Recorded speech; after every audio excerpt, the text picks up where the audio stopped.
นี่เดี๋ยวเพิ่งให้เพิ่งนี่ยังต้องบอกก่อนอันนี้คือการแคะนี่คือการกินข้าวที่ถูกวิธีค่ะเราจะใช้กระเบียบที่ตรงแพรฮะก็มันจมเดียวเข้าไปค่ะยังดูมีมารยาทช่วยบอกเราสิว่าที่นี่คือที่ไหนที่กำลังกินอยู่เนี่ยนี่คือ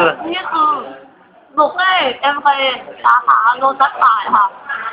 แล้วนี่คือการกินแกงข้าวโพดอย่างถูกต้องใช่ไหมกินข้าวโพดอย่างถูกต้องดีละอย่างมีมารยาทนี่ครับมันจะเหลือ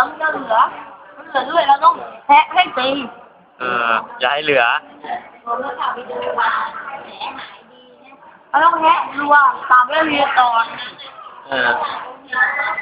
วิตต่อแกงข้าวโพดต่อ14ค่ะ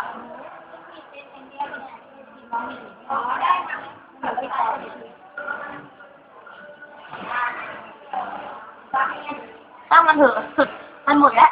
หมดยังไหนดูที่ออกมาดูให้เนียวผลงานนี่นะคะจับไปข้าวโพดเยอะๆนะทำเป็นขนาดนี้ค่ะเจอพริกมาหน่อยสิง่ายนิดเดียวค่ะอะไรนะ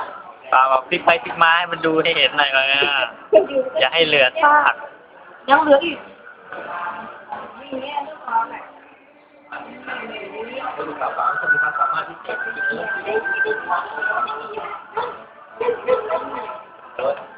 พอแล้วมั้ง